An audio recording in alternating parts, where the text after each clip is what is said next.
Hello everyone, it's Shannon here with Waffle Flower Crafts. In today's video, we are going to create a fall tree using a really fun watercoloring technique that involves a spray bottle. To start, I have 2 pieces of watercolor paper. I'm using B paper, which comes in 6x9 sheets. This is a 140-pound weight, and I just cut the sheet in half, so each panel is 6x4.5. I'm going to stamp the large image from the Adventures stamp set in VersaFine Onyx Black ink, which is a waterproof ink, onto both of my panels. So this is the first panel, and now I'm going to grab the second panel here, ink it up again in VersaFine Onyx Black ink, and stamp it a second time. This second panel will be the boys that I cut out and put on my card later once I finish the background. I'm now going to grab one of these panels and stamp my sentiment. My sentiment is also from the Adventures stamp set. All the sentiments on this set are wonderful. The one I'm using for today's card says, "To another year of adventures," which I think is perfect for a birthday card, and this card would be wonderful for a masculine birthday card. I'm now going to grab my second panel, the one without the sentiment, and I'm going to sketch out the remainder of this boy's hand and foot. Again, these boys are the ones that I will color and then cut out and add to my card later once my background panel is done. Once I sketch it out with a pencil, then I will grab a permanent marker. I'm using a fine point Sharpie here, and I will just go over my pencil lines and then erase them with an eraser.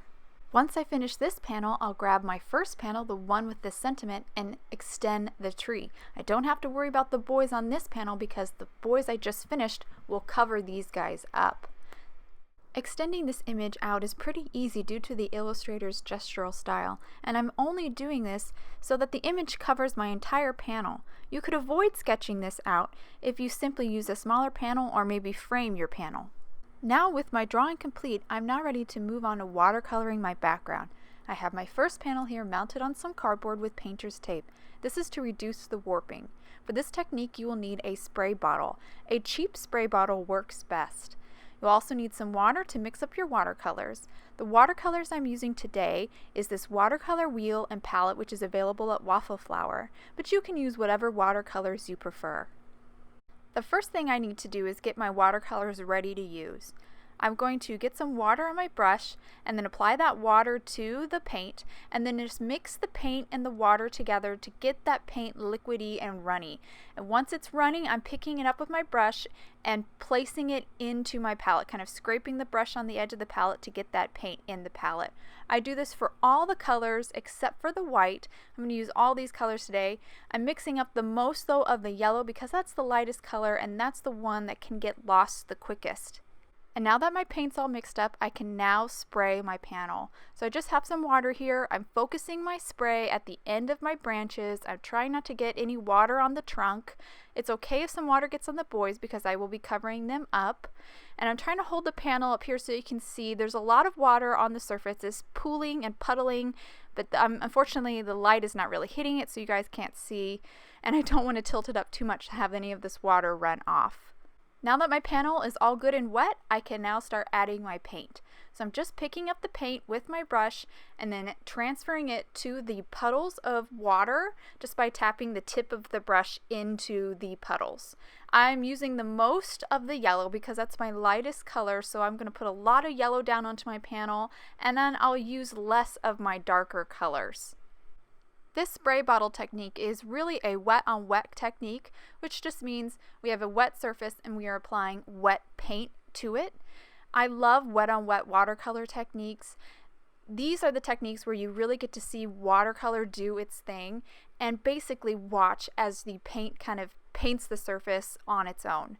I'm now picking up the panel here and just tilting a little bit so that the paint can kind of move a little bit more easily to those areas where there's water but no color yet.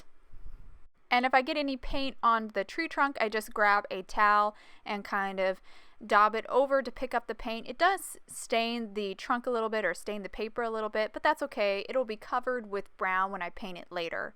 I'm now going back in with some more yellow just because, like I mentioned before, yellow is my lightest color and it did kind of get lost with all the red and orange, so I'm just going back in with some more yellow and adding it in. I'll even add a little bit of orange and red too, just to kind of beef those colors up a little bit more. but that I'm practically done with this panel here. You can see here how that tilting it and the spray, the irregular spray of the water from the spray bottle really does kind of mimic the look of leaves in a tree. And I think this is a really great, easy technique for kind of coloring or creating the leaves on this tree. And I'm sure you noticed I did dab my towel over my sentiment. That was just to pick up some of the paint so the sentiment was still very visible because the paint's a little bit opaque. I now will set that aside to dry, and I'll move on to watercoloring the boys. I'm going to use the same watercolors to paint these boys. And again, this is the panel where I sketched out the remainder of the hand and foot. And I'm going to start by just mixing some water with the paint. I do will take these colors and kind of mix 2 colors or 3 colors together to kind of get the right hues that I want. I'm going to play some music here and let you guys follow along as I paint, and I'll meet you back when I'm just about done.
Okay, so I'm back. I'm just about done here. Going to finish up by adding a little bit of shadow to the skin of the boys. I do that just by mixing in a little bit of like brown to the tan color that I created, and that will complete the watercoloring on these guys. I'll hold up to the camera so you can see.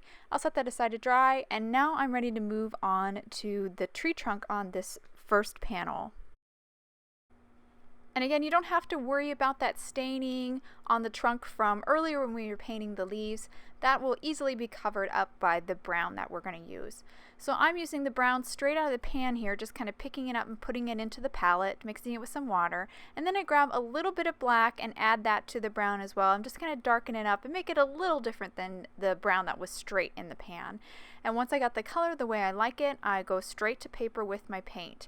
One nice thing about this is you do not have to worry about getting this brown on the boys, so you don't have to paint very carefully. You can see I'm still going around the boys here because that's my default setting, is to color within the lines, but I will eventually remember and I will start painting over. Like you can see I painted right over his arm and his boot a little bit here. So I'm just painting a flat color of this brown first, so getting all the trunk and the branches. I even go out into where the red is a little bit with the brown just to kind of extend the branch. And once I get it all painted, I will go in and add a little bit of black to the brown and then add a shadow on the right side of the tree, and this just creates the illusion of roundness, and I'll do that even to the underside of the branches as well. And you can see how well the brown paint covered up the stain from when we painted the leaves. You wouldn't even known that we had it there. So I'm finished with this panel and now ready for the next step. I'm not going to re-stamp my sentiment. I didn't move it out of my MISTI, so it's in the exact same spot I stamped it before, so everything should line up perfectly. Even though I dabbed up the paint over the sentiment, some of this paint is still there, and it's just kind of obscuring the sentiment and making it a little bit difficult to read. So I'm just going to stamp it one more time. So just inked up a VersaFine and stamped it again, and as you can see, now the sentiment is nice and bold and crisp and very vivid, so that was a very easy fix. I'm now going to fussy cut out the second set of boys that I painted. To make it easier, I'm just going to cut off the excess watercolor paper, and now I'm starting to cut right along the line of the stamped image. I went ahead and cut a lot of that out because it's very simple fussy cutting, but I am going to show you guys how I cut out that interior section between his arm and his back. So his hand and his foot are actually touching, but I just cut right between them. When I adhere this to my card front, you won't even notice that I did actually run the blade of the scissors between the hand and the foot. And then I just cut out that interior section. Now that my boys are cut out, I'm now going to trim down my watercolor panel to 4 1/4 by 5 1/2, so an A2 panel size, and then I'll be ready to assemble my card. So I have my panel now trimmed, so it's 4 1/4 by 5 1/2. I'm going to adhere this panel down onto an A2 top folding card base. I'm going to use some Tombow Mono multi-liquid adhesive. This is a liquid glue, obviously. I really like to use liquid glues to adhere my panels down. It works great for watercolor paper, and it gives me a little bit of wiggle room so I can make sure that panel is perfectly straight on my card base.